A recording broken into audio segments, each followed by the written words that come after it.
reflexes like a mongoose on amphetamines. Waving his Wilson wand. Super scintillating and sensational from Sosa. It's tennis near the gods.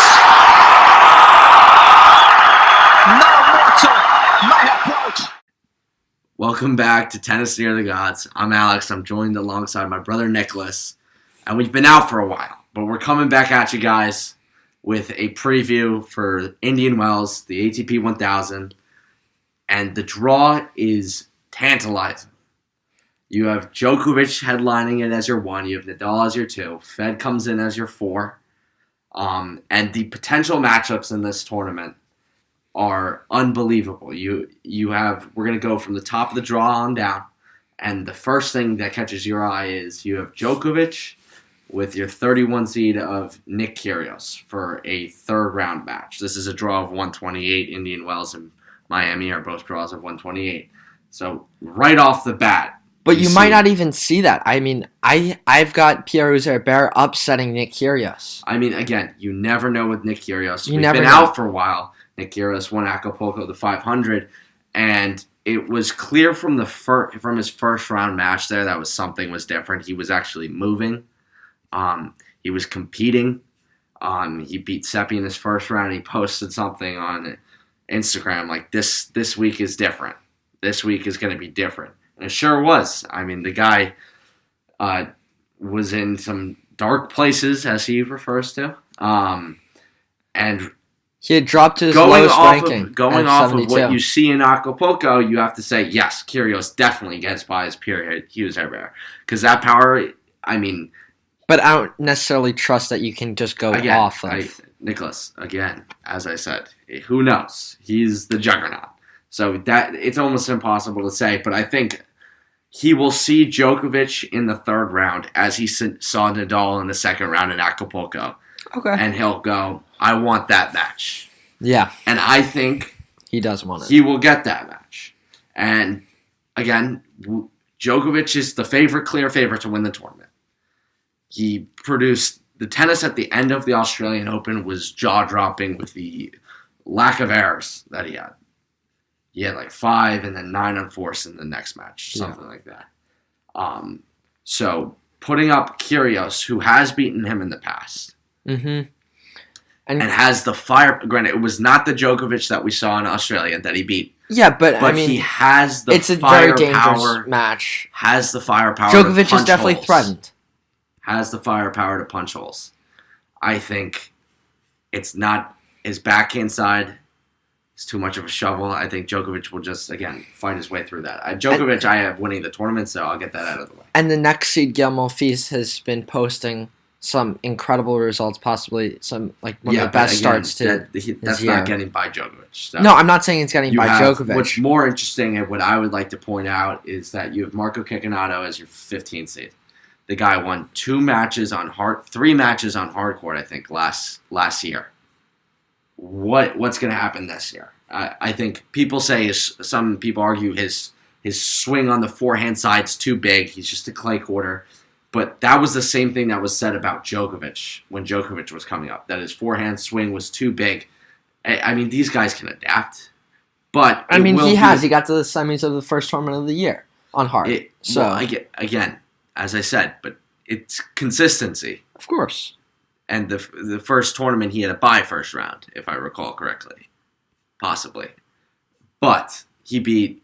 It doesn't even matter. No. We won't even go into it.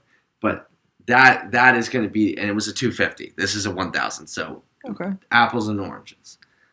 This is different. And Zhumer versus Ramos Vinolas will be the match that he faces. Zhumer, very crafty. And Ramos Vinolas... I see Guillermo Monfils coming out of that section. Again. I agree. Riley Opelka won. Monfils is the consistent person. The New York Open, but I see Monfils coming out. He's the best player in that part. And I don't think he really is. But I hope to see Cecchinato. I'm a big Cecchinato fan. And then you move down, you got the 11 seed, Borna Coric, matched up with my second favorite player, Nicolas Basilashvili, as your 17 seed. George will have to face the winner of Karlovic-Ebden, and then Basilashvili will face the winner of Para in a qualifier. One thing has to be said about the qualifiers. You have, again, the draw they have not been put into the draw, but the one qualifier that I say to watch, again, depending on draw, is Filip Krajinovic. Filip Krajinovic. Guy dropped in his ranking a little bit because he was injured at the end of last year, didn't have the ability to make up the points. He also didn't back up the final that he had in Paris. So, and also wherever he gets put in, he's a competitor. He lost in the third round to Coric in 4 sets in the Australian Open. But down here, I would say, again, Coric has to go through. Yeah, Coric just beat Basilashvili 7-6 in the third in Dubai. The courts are playing slow. They always play slow at Indian Wells. Conditions tend to get windy. And that just favors the guy who's solid. Basilashvili, big hitter. But again, George, he's got points to defend. He semied this last year. Yeah. He quartered Miami. So he's got some points to defend for the first time in a while. The next section of the draw, I've got my upset pick is Jordan Thompson. I see him moving on to the fourth round, upsetting Dominic Thiem. He's not beating any of those guys. Get out of here. Jordan Thompson could win the first round match. I give you that. He's coming. He's been on the hard court swing. Federico Del Bonis was down in South America on the clay. It is a transition going from clay straight to who did Del Bonis lose to in Sao Paulo? But so Thompson, I could see winning that first round. Thompson's not beating Thiem. Thiem has not been playing well. Okay, he's on hard courts, and he's already been in South America. Again, what? Who has Thiem lost? Thiem lost to Laszlo Deher. Laszlo Djere, 3-3. Okay, and listen, Djere won that tournament. He lost to Poprin and Herbert, both on hard courts. Poprin retired injured. Okay, fine. He was retired. What about Herbert? First match of the year. Fine. First match of the year. You can't take those results into account. Nicholas, he hasn't even got... You can't do the clay argument with him. He has produced results on hard court. Not this year. Because how many tournaments have that? He's played two tournaments. Exactly. A warm-up tournament and then a retired injured in a Grand Slam. We'll see. Okay, get out of here. Your logic is so flawed. It's ridiculous. Simone is a tough player. But again, Thiem, it's a 1,000. There's stuff on the line. He comes in. He's had some nagging injuries since the Australian Open. I'm actually going to take Simone to move into the fourth round. Thank you. You're oh, man. Thompson in the fourth round. Come on. Yeah. Team is going to advance. Don't listen to any of this. He won't. And we've got a possible Zverev matchup. Wait, and then I could see Coric taking out Thiem. Someone who has that. Oh, yeah. I mean, that's not. So then, okay, we'll move down. Zverev possible match. This is my favorite part of the. This is great. And a possible Dimitrov. You have Dimitrov who will. But don't even go that far. I love Jan-Lennard Struff right now. Yeah, you've always loved him. You have this obsession. He's been playing some of his best tennis right now. He beat Milos Raonic already. All right, I promise you. Again, he's playing some very good tennis. Different conditions. It's slow courts. He plays a big game. Millman is a the air is thin. Millman is slow courts. Again, these are professionals. They can hit through all that stuff. But slow conditions. I think, again, not taking out Dimitrov. Dimitrov has something to prove. Terrible year last year. Yeah. He's always gone through this where he has a great year, bad year, great year, bad year. This is the time for another great year. And he kind of had a disappointing Australian Open, losing to Francis Tiafoe in the round of 16. Listen, of course, he was playing some amazing tennis, but that was a big opportunity for Dimitrov comes in. You have Zverev, who has improved the forehand. Oh, his forehand's looking absolutely incredible in Acapulco. His serve last year got bigger. Massive. His serve got a lot bigger last year. Now, he's always had the backhand. His backhand's huge. His backhand's is But he's big, really penetrating the court through Finally, his forehand. I mean, again, in the Kyrgios match, he got pushed back, Kyrgios, with the serve. Granted, and he does return far back. but he started to lay into some forehands like I haven't seen him hit in matches before. And that's scary because if that guy's crunching the ball off of both sides, I mean, he's hitting 140-mile-an-hour first serves consistently. John Isner does not do that. Ivo Karlovic doesn't even do that. Guy's a stud.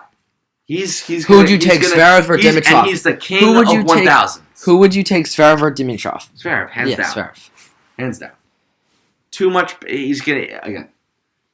And Zverev's not defending any points here either. No, he's not. No he lost points, to Jalsosa last year. Second round.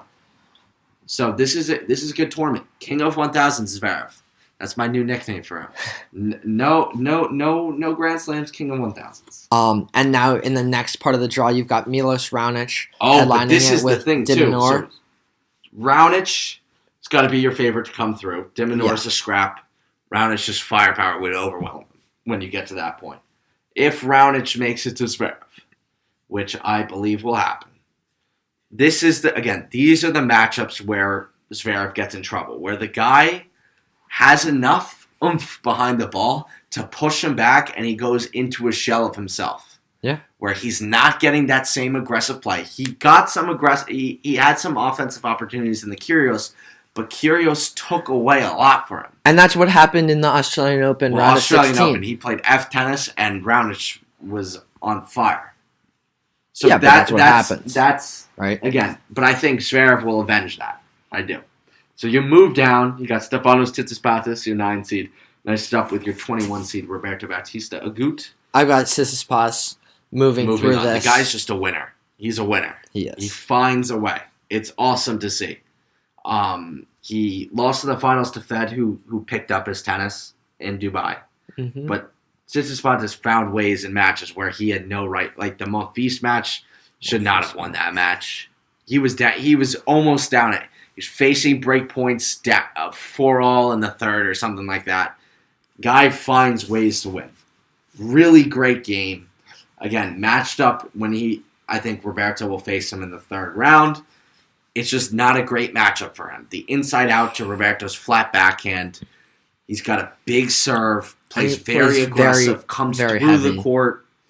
And he's got a lot of maneuverability. It's just not a great matchup because he's solid. He can defend too. Great player. I love his game. And now you've got Laszlo Djere as a 30 seed after jumping, I think it was like somewhere like more than 50 spots after winning the 500 in Rio. Almost 50. And then you've got Kevin Anderson playing. So Kevin Anderson hasn't played. He hasn't played since Melbourne when he lost to Francis Tiafoe in the second round. You can just say Australian Open. But, yeah. So no one knows how he's coming in because he was injured in that match or he had problems with his elbow in that match. So, again, you got to go with Kevin Anderson. Yeah, I think he'll get to the fourth round, but then Tsitsipas will take him out. I like Djure's game too, by the way. But solid. Very solid, but will that translate onto the hard courts? Again, these guys are professionals. I think the matchup of Ilya Ivashka, Guido Angelozzi... He's only won one main draw match this year on hard courts out of 4, though. It's the beginning of the year. I get it, but you can't use that. You couldn't go back through all of last year and then create the argument. Consistency. Kevin Anderson's got to be your favorite. I think Tsitsipas beats Kevin Anderson. Again, Tsitsipas beat him in Montreal or Toronto. Toronto, right? Toronto. Last year. Tsitsipas is a winner. That's my whole thing. And that will create a Zverev matchup. I think Zverev wins that and will ultimately lose to Djokovic. That's your top half of the draw. So we're going to move back down. Keep on going down. You got Kei Nishikori and the Luca Pouille seed. Luca Pouille, great tournament, Australian Open. But before that, he had a terrible year the year prior. I think Herbert Hurkacz takes him out. Herbert Hurkacz, that will create a rematch with Nishikori of the Dubai match. Hurkacz is a great young player. Tall, lengthy, solid but big game. Yeah, he plays a very interesting Both game. sides plays aggressive through. Everyone does that now. Everyone has to have that. All these guys do. Played a great match against Nishikori. And he's had a very good year this so far. I see a her catch Nishikori taking him out. Oh yeah, I don't think there's any doubt about that. You move down. You got Shapovalov as your 24, Cilic as your 10, and you got to take Cilic. You got to go with the favorites. You have Taylor Fritz's Steve Johnson match to face Shapovalov. I say Shapovalov is just better than both of them. Will win that. I think Shapovalov will take out Cilic. No. Cilic because just lost to Monfils, I believe. Yeah. Yeah, but Monfils has been playing great tennis. Mm-hmm. It was in 3. Yeah. It wasn't like he got murdered. These are different conditions. This is different stuff on the line. It's 1,000 out of 500. They have a lot more time to. He's been here probably in Indian Wells for a bit. There's more time to prepare. It's the Sunshine Double. A lot of points at stake. So it's. Again, you gotta take your favorites, and Marin Cilic is the favorite in that match. I think he gets it done, moves on to Nishikori, which will create another great match. You've got Fognini and Kyle Edmund in the next part of the draw. Kyle Edmund just won the Indian Wells Challenger. He played that even though he's ranked 23 in the world. Needed some matches. Needed matches. Fognini has. He had his best year ever last year.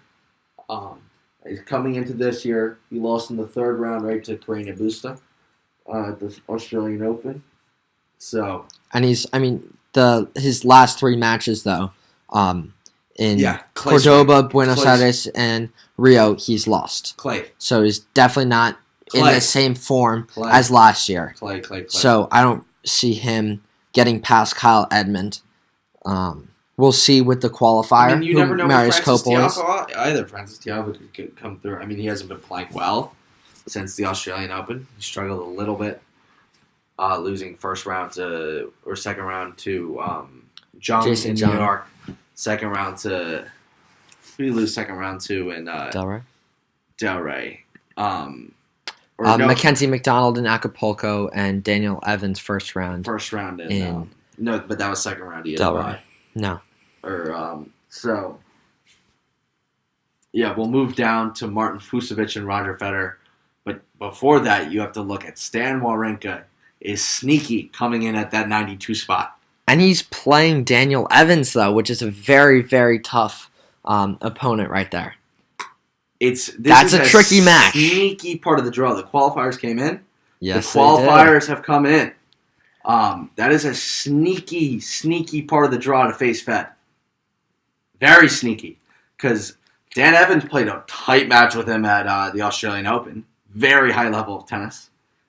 And obviously Stan Wawrinka. He's been playing better. He's been getting a lot of matches this year to start off the year. Martin Fucsovics gives Fed a little bit of not a hard time, but he plays close with him.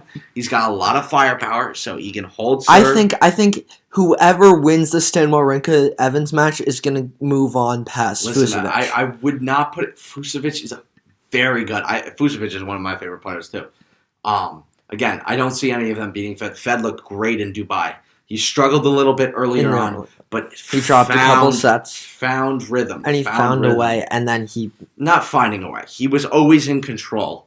It was the errors started to come in, but the Coric match really was a thumping, and Tsitsipas just was a great match from start to finish. 4-4, 2-2 against Coric.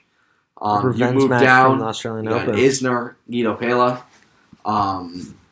Nothing really else there. Isner. I think you got to go with Isner. It's an American tournament. Munar. He's got a lot of points to defend down in Miami. He lost first round in Indian Wells, so he's got to make some points here. But I really don't believe that he will. Munar is not beating John Isner. And we'll move again down. Pablo Carreño Busta, Karen Khachanov. You have Berdych, who's put in there, who's another sleeper. Karen Khachanov has not been playing well, and I see Berdych just.